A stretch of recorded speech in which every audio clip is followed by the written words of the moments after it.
Assalamualaikum warahmatullahi wabarakatuh. Saya Peggy Dian Pujiwardani dengan NIM G05219025, Prodi Manajemen Zakat dan Wakaf, semester 5, Universitas Islam Negeri Sunan Ampel, Surabaya.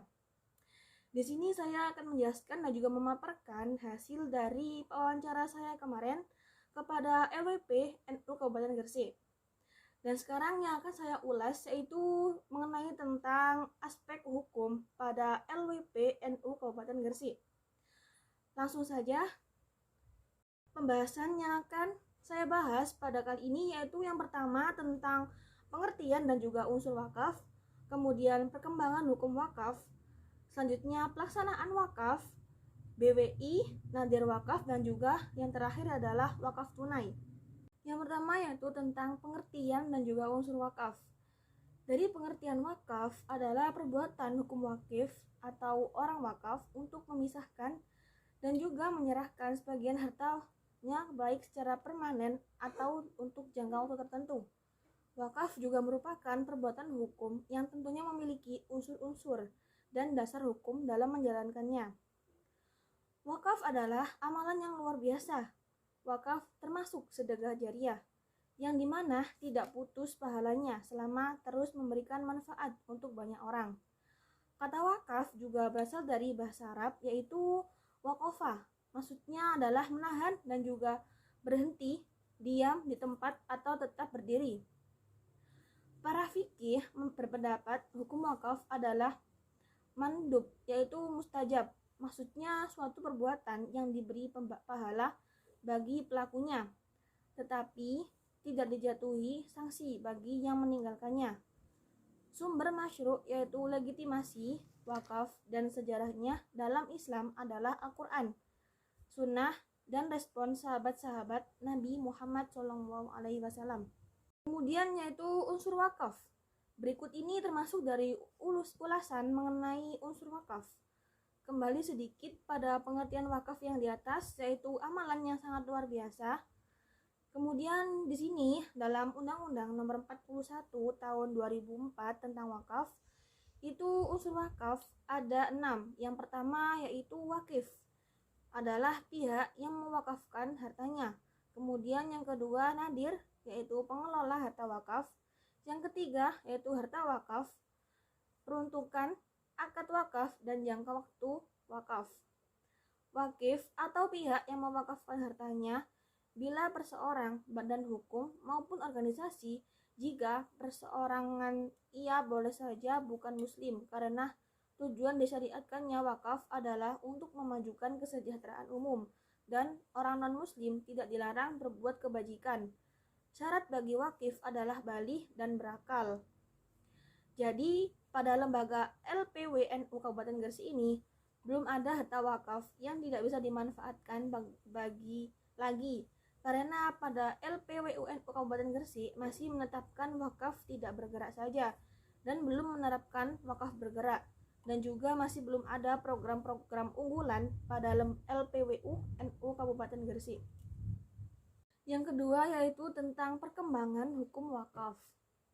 Hukum wakaf merupakan bagian dari hukum Islam di Indonesia yang mengalami perkembangan dan kontekstualitas seiring berkembangnya praktik wakaf dan problematikanya di masyarakat. Beberapa hal baru yang kontekstual dalam hukum wakaf di Indonesia seperti termuat dalam Undang-Undang RI Nomor 41 Tahun 2004 tentang wakaf dan Peraturan Pemerintah RI Nomor 42 Tahun 2006 tentang pelaksanaan Undang-Undang RI Nomor 41 Tahun 2004 tentang wakaf.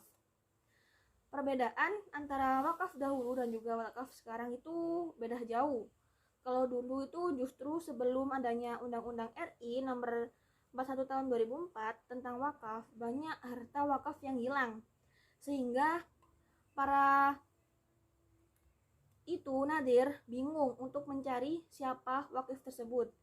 Sedangkan kalau harta wakaf yang sekarang dengan adanya Undang-Undang RI Nomor 41 Tahun 2004, itu wakafnya sudah jelas dan lebih tepat dan juga lebih transparan karena sesuai dan juga terstruktur. Hukumnya jelas karena sudah teratur baik tentang proses prosedurnya. Siapa yang berwakaf itu sudah jelas dan juga pelaporannya juga sudah jelas. Jadi sudah sangat luar biasa. Tinggal implementasinya saja yang bagaimana.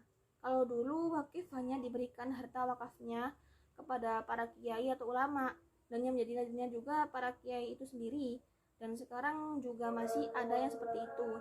Tapi kan di Undang-Undang RI nomor 41 tahun 2004 tentang wakaf itu tidak boleh, karena harus dijelaskan jangkanya bagaimana dan juga pelaporannya itu bagaimana.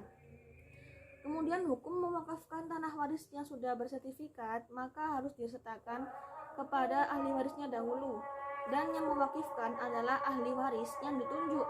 Tapi kalau belum dan masih berupa petok, maka dirubah petoknya riwayat tanah di desa itu, atau disebut juga dengan mutasi, dan terkena pajak waris.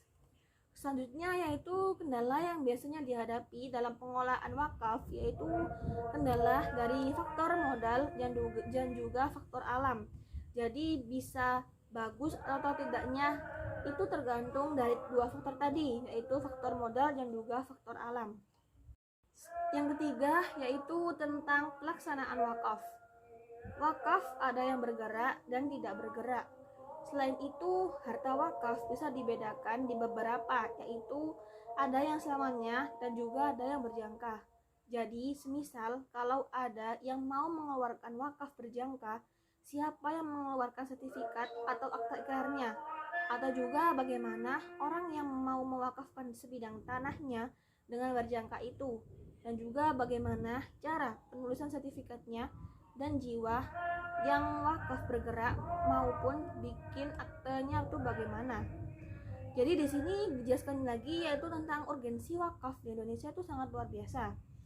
Sebelum adanya Undang-Undang RI nomor 41 tahun 2004, yaitu menggunakan keputusan 497 Undang-Undang Agraria terkait tentang masalah wakaf. Tapi dalam Undang-Undang Keputusan 97 tadi itu tidak sedetail dan terperinci seperti pada sekarang ini.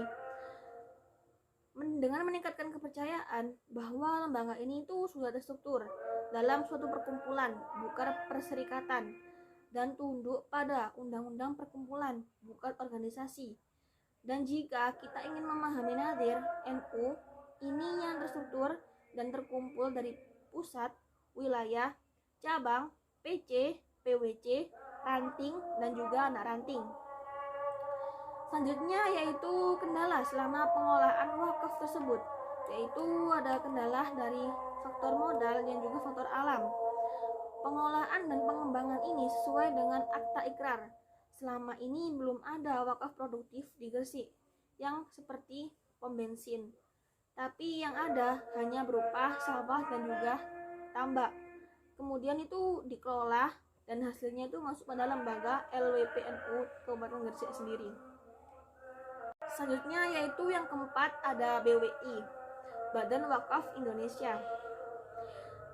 Badan Wakaf Indonesia atau disingkat dengan BWI adalah lembaga independen untuk mengembangkan perwakafan di Indonesia yang dibentuk berdasarkan Undang-Undang Nomor 41 Tahun 2004 tentang wakaf.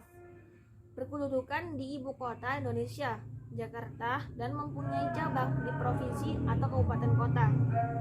Kinerja BWI dinilai dari lembaga WPNU Kabupaten Gresik itu baik untuk masalah pengolahan harta wakaf yang ada di Indonesia ini.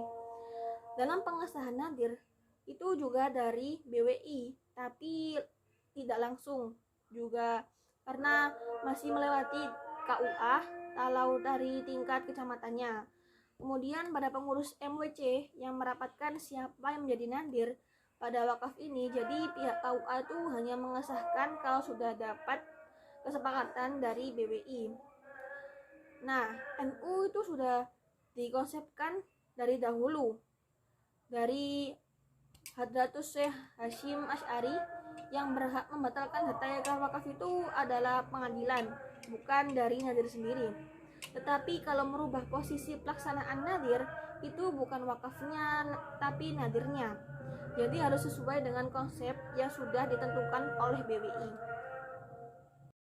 Selanjutnya yaitu yang kelima ada nadir wakaf.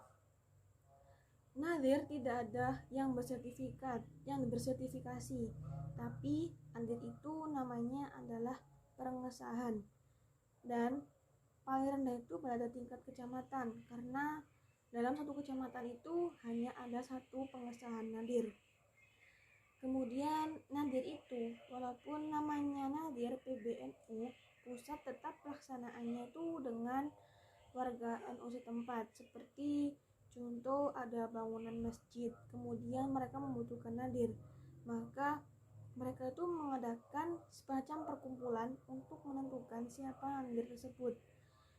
Dan juga pada saat itu dilaksanakan dengan cara ditunjuk. Kemudian setelah ditunjuk, pihak PBNU langsung melaporkan kepada PWC setempat tentang siapa yang telah ditunjuk untuk menjadi nadir pada masjid tersebut, dan kemudian diumumkan kepada masyarakat setempat. Selanjutnya yaitu nadir bertugas mengelola benda wakaf dan tidak boleh melebihi 10%, dan itu hanya berlaku untuk benda bergerak saja, atau juga yang benda bergerak yang produktif, seperti contoh sawah kan pasti butuh orang untuk menggarap sawah tersebut. Jadi nadir itu dapat kompensasi dan tidak boleh melebihi dari 10%. Dan banyak juga ada kecemburuan di luar antara pengurus masjid dan juga pengurus-pengurus NU terkait tentang 10% ini. Jadi makanya itu biasanya terjadi sampai terjadinya tuh pertentangan gitu. Akhir yaitu tentang wakaf tunai. Di sini pada LWPNU Kabupaten Gresik itu belum menerapkan wakaf tunai dan juga masih dalam tahap sosialisasi. Jadi pada lembaga LWPNU Kabupaten Gresik tidak bisa memberikan penjelasan. Jadi mereka itu takut kalau ada yang keliru dan juga ada yang menyimpang. Jadi masih dalam bentuk wacana, belum ada ketetapan, dan kegiatan tersebut hanya ada sosialisasi. Dan itu pun masih pada saat ada pertemuan di MWC NU setempat sendiri. Tapi sebenarnya pada Kabupaten Gresik ini tuh mempunyai potensi yang sangat baik untuk diterapkannya wakaf tunai. Dan juga masih dalam tahap sosialisasi ini. Jadi dalam kegiatan wakaf tunai di LWPNU Kabupaten Gresik itu masih dalam tahap sosialisasi dan menerima saja, tapi belum ada praktiknya dan belum terlaksana dengan baik.